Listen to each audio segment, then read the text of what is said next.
নমস্কার বন্ধুরা, Sharmi's easy to cook চ্যানেলে আপনাদের স্বাগত। আজ থেকে শুরু হলো পুজো স্পেশাল রান্না। ঘরোয়া উপকরণ দিয়ে সবাই যাতে বাড়িতে বিভিন্ন ধরনের নতুনত্ব পদ বানাতে পারেন সেই রকমই কয়েকটা রান্না আমি দেখাবো। আজ বানাবো কাতলা মাছের পেটি দিয়ে গ্রিন চিলি ফিশ। এখানে আমি কাতলা মাছ ব্যবহার করেছি, যেটা সবার ঘরেই থাকে। এখানে আপনারা কাতলা, রুই বা ভেটকি মাছের পেটি ব্যবহার করতে পারেন। পেটিগুলোর ওপর দিয়ে দিলাম নুন, হলুদ এবং সর্ষের তেল। এগুলো দিয়ে খুব ভালোভাবে আমি মাখিয়ে নিচ্ছি। একটু সর্ষের তেল দিয়ে মাখালে মাছগুলো তেলেতে লেগে যায় না বা ফাটেও না। এগুলো কিছুক্ষণ আমি ম্যারিনেট করে রেখে দেবো। অপরদিকে এক মুঠো ধনেপাতা এবং কাঁচা লঙ্কা মিক্সিতে আমি বেটে নেব। পাত্রে দিয়ে দিচ্ছি সর্ষের তেল। পুরো রান্নাটাই আমার সর্ষের তেলে হবে। তেল গরম হয়ে গেলে মাছগুলো আমি ভেজে নেব। এই সময় বলে রাখি, আমার চ্যানেলের যারা নতুন বন্ধু তারা অবশ্যই চ্যানেলটা সাবস্ক্রাইব করে নেবেন এবং পাশে থাকা বেল আইকনটিকে ক্লিক করে রাখবেন, যাতে সমস্ত নতুন রান্না সবার প্রথম আপনার কাছে গিয়ে পৌঁছায়। অবশ্যই লাইক এবং শেয়ার করবেন, আর কমেন্ট বক্সে জানাতে ভুলবেন না রান্নাটা কেমন হয়েছে। মাছগুলোর একটা পিঠ ভালোভাবে ভাজা হয়ে গেছে। আমি খুব সাবধানে আরেকটা পিঠ উল্টে দিচ্ছি। তবে মাছগুলো কখনোই খুব বেশি কড়া করে ভাজবো না, কারণ খুব শক্ত হয়ে গেলে এর জুসি ভাবটা নষ্ট হয়ে যাবে।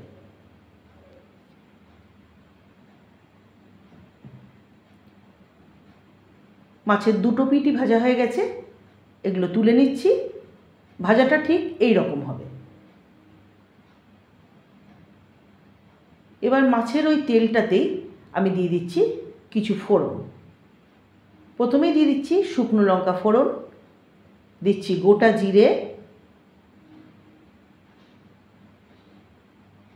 আর দেব ছোট এলাচ এবং দারচিনি অল্প একটু থেঁতো করে, যাতে এর গন্ধটা ভালো আসে। ফোড়ন হয়ে গেছে, দিয়ে দিলাম পেঁয়াজ বাটা।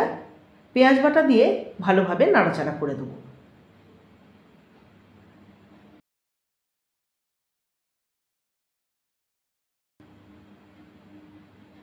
পুরো রান্নাটাই মিডিয়াম থেকে লো ফ্লেমে হবে। পেঁয়াজটা নাড়াচাড়া করে একটু ভাজতে দিয়ে দিচ্ছি। এই রকম হালকা ব্রাউন হয়ে গেলে দিয়ে দিচ্ছি একটা বড় সাইজের টমেটো, এরমভাবে ছোট ছোট কুচি করা।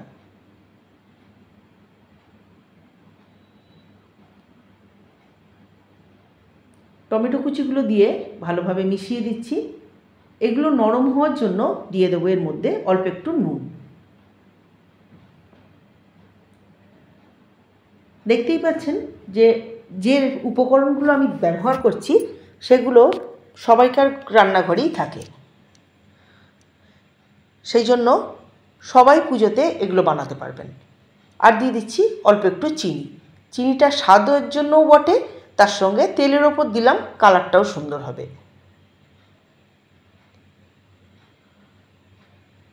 এগুলো মিশিয়ে দিয়ে দিচ্ছি আদা রসুনের পেস্ট। আদা রসুনের পেস্টটা একটু নাড়াচাড়া করে নেব, যাতে রসুনের কাঁচা গন্ধটা চলে যায়।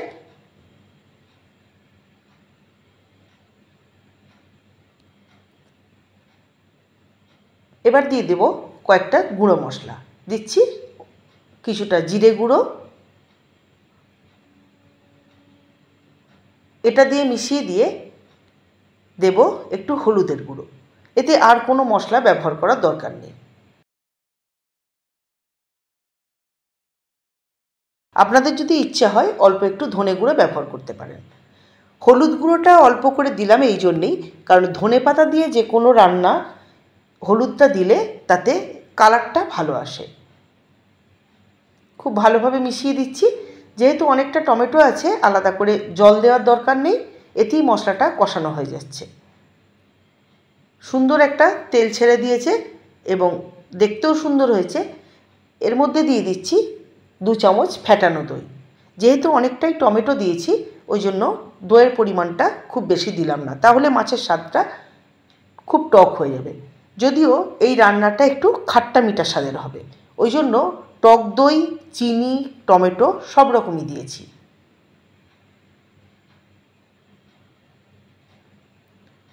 দইটা দিয়ে ভালোভাবে কষানো হয়ে গেলে বেটে রাখা ধনেপাতা এবং কাঁচা লঙ্কার পেস্টটা দিয়ে দিলাম। এটা দিয়েও একটু কষিয়ে নেব যতক্ষণ না একটা সুন্দর কালার এসে যাচ্ছে এবং কাঁচা গন্ধটা চলে যাচ্ছে। রঙটা ভীষণ সুন্দর আসছে, সেটা দেখতেই পাচ্ছেন। মশলাটা কষানো হয়ে গেছে এবং চারিদিক থেকে তেল ছাড়তে আরম্ভ করেছে। এবার আমি মিক্সির বাটি ধোয়া জলটা এর মধ্যে দিয়ে দেবো। যেহেতু মাছগুলো খুব ভালোভাবে ভাজা আছে, সুতরাং বাইরে থেকে এক্সট্রা কোনো জল ব্যবহার করার দরকার নেই। মিক্সির বাটি ধোয়া যে জলটা দিলাম ওটাই এতে যথেষ্ট। একটু ভালোভাবে ফুটে গেলে মাছের পিসগুলো আমি এর মধ্যে দিয়ে দেবো।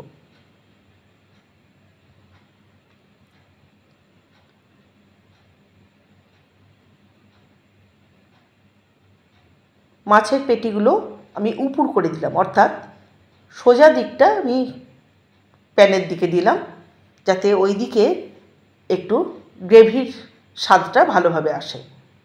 একটা পিঠ হয়ে গেলে আর একটা পিঠ উল্টে দেবো। দিয়ে দিলাম কয়েকটা চেরা কাঁচা লঙ্কা,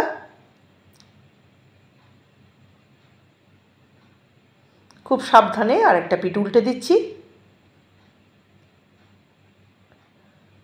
এই গ্রিন চিলি ফিশ খেতে এতই সুস্বাদু হয়, এটা আপনারা নর্মাল ভাত বা ফ্রায়েড রাইস যা হোক কিছু দিয়েই খেতে পারেন। পুজোর প্রথম দিন অর্থাৎ সপ্তমীর দিনে আপনারা অবশ্যই এটা বানাতে পারেন, ফ্রায়েড রাইসের সাথে গ্রিন চিলি ফিশ। অবশ্যই বানাবেন আর আমাকে কমেন্ট বক্সে জানাবেন যে কেমন হয়েছে, বাড়ির সবাই খেয়ে কেমন বলল। রান্না তৈরি, গ্যাসের নব আমি অফ করে দিলাম। তৈরি হয়ে গেল গ্রিন চিলি ফিশ। সপ্তমীর দিনের জন্য এই পদটি।